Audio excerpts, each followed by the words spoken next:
Hey, what's up guys, T-dawg here. Wait, what the Monster Hunter Wilds comes out in 22 days, and so the hype is at peak levels. Like other people with too much free time on their hands, I've been watching the trailers somewhat frequently. Now, I have a lot of theories and speculation, but there's been one thing that's been on the forefront of my thought process for a week or two now. The Apexes, and by extension, Arkveld, share similar design motifs. That in and of itself is not unusual, but with Capcom seemingly putting focus on the ancient civilization again, it's something that I think we should tackle. This video will be broken out into 3 parts: the monsters themselves, the ancient civilization, then we'll wrap it all up in a pretty little bow. Like all things, let's start at the beginning.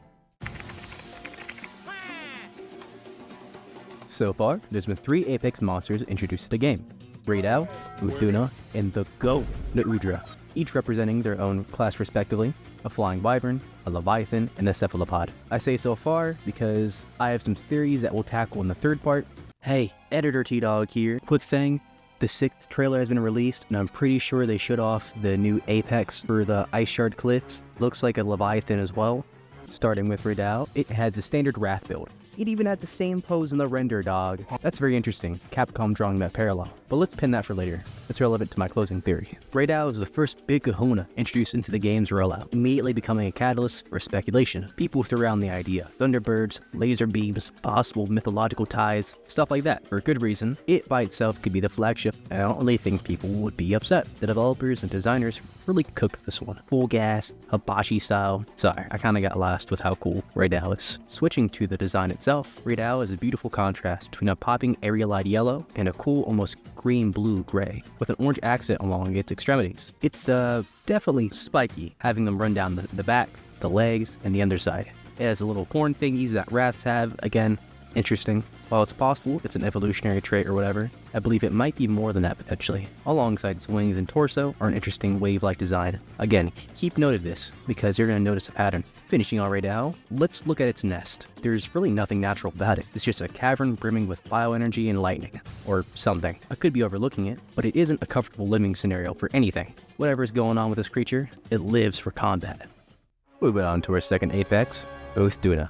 Now, out of the 3 Apexes, we know the least about it. It's a massive leviathan, looking to be even a little bit bigger than Legiacris, based off the hunter's size in comparison. If I had to guess, it's probably around 2,700 centimeters to maybe 3,000 centimeters, just a little bit smaller than the Cantor. That's roughly 88 to 100 feet in freedom units, by the way. It might necessarily not be as long as those 2, but it's a hefty guy for sure. It can fit a lot of mass, that's for sure. Its main ability seems to be water. Look at T-dawg with the big takes, huh? Coating its body in water and its bodily fluids, whatever that means, to protect itself from attacks. It's pretty fast and agile, all things considered, jumping like 30 to 40 feet in the air, the body slam any horse sucker underneath. It also creates massive waves, pushing hunters around and probably trying to drown them as well. That's totally not horrifying at all, right? No. It also happens to be extremely vibrant in its colors, ranging from baby blue to salmon pink, with bits of green and magenta and stuff. But looking at its face, you can see something familiar.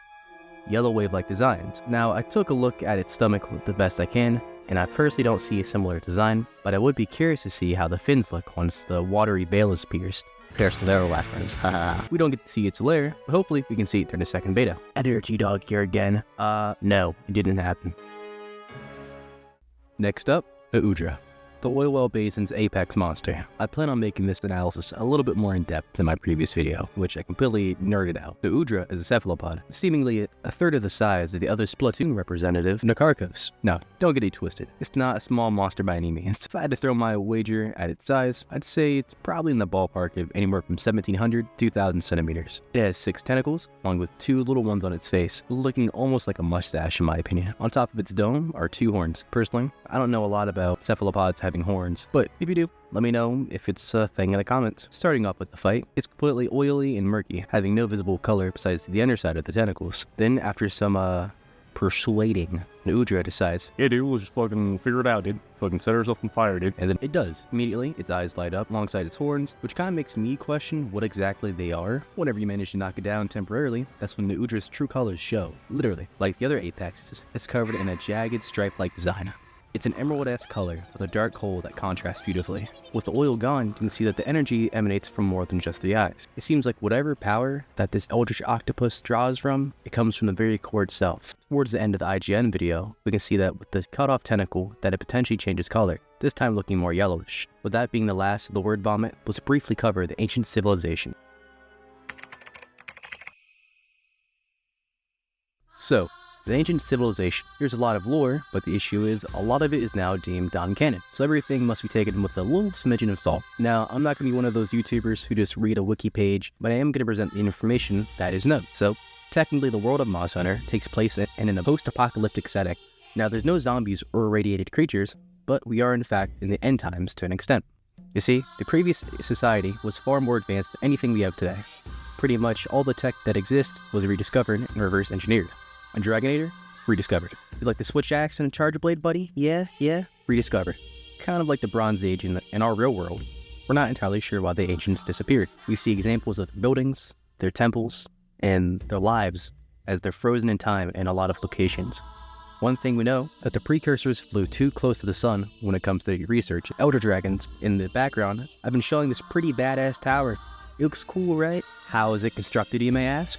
You know, using dozens of Kushala de ore bodies, of course, as you do. Just to clarify, the exact number, or even an estimate, has never been proclaimed, but I'm just guessing based off the size of the tower. To put it briefly, the precursors did some pretty bad stuff, and so Fatalis decided, and destroyed Castle Shrade, which was the capital for the Kingdom of Shrade. This, from what we understand, was a pretty big nation, so I imagine it wasn't a very cash money scenario. Now, I promise to make this brief, but if you guys want a more in-depth look into it, let me know in the comments below.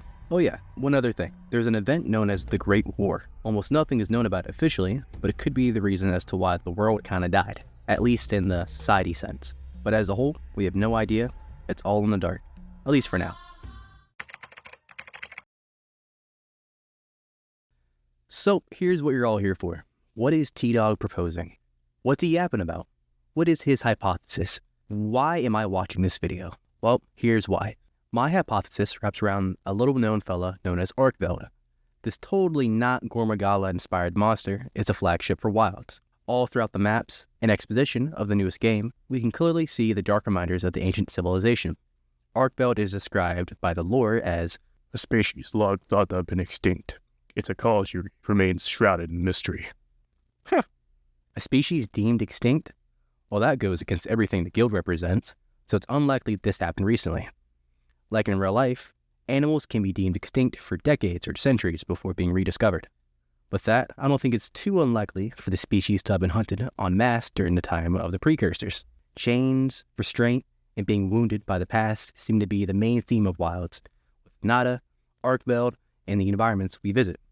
In this, we quite literally see both physical and metaphorical chains holding back the beast.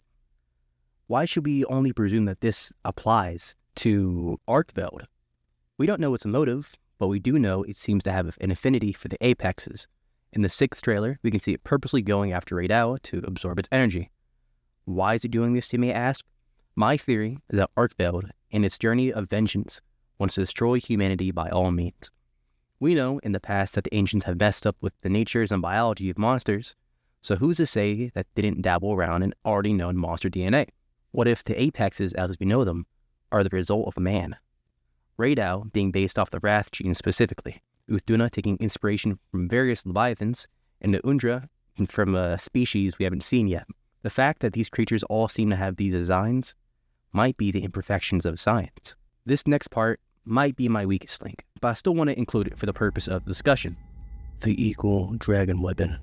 This concept was first proposed when Monster Hunter was getting created initially. I want to clarify, this is non-canon, and has never been referenced officially, yet. I propose that Capcom could be tapping into the untouched well of monster biology in a way that could fit better with the modern series. The original concept was during a time when the series was more of a fantastical RPG-like game.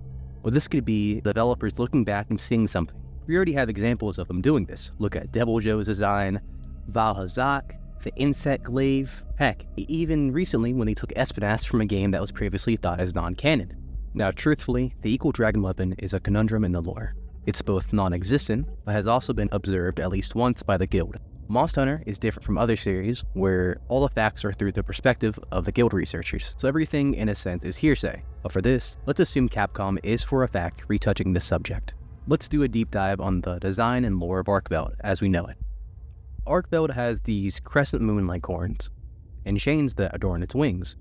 The EDW, that's short for Equal Dragon Weapon, is similar, and is also propped up with ropes.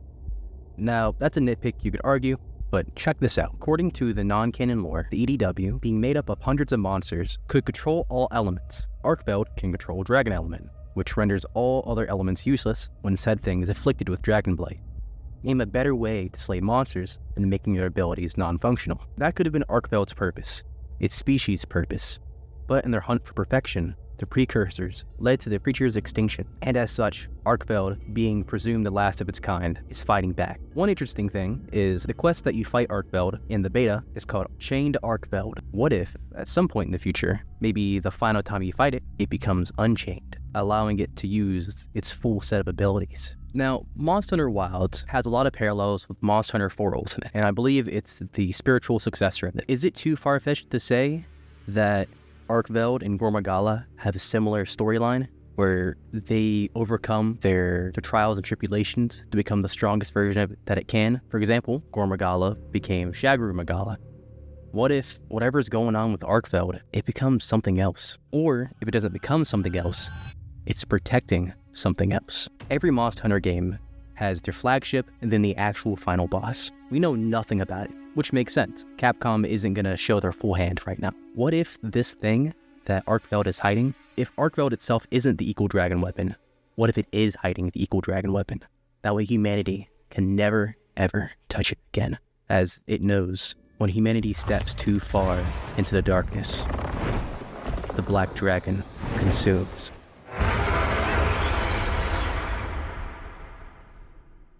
Well, everyone, that was really it. If you enjoyed this video, please let me know with a like down below. And if you agree with this or if you disagree, comment down below, please. I want to see what people think about this, because I personally don't think I'm reaching or I'm spouting nonsense. But if you happen to come across anything else that contradicts it, I'm happy to look at it, and I'm more than willing to change my theory if something proves it wrong. That's really it. Thank you so much for watching, everyone, and enjoy the rest of your day. Expect more content down the pipeline soon. Have a good one. See ya.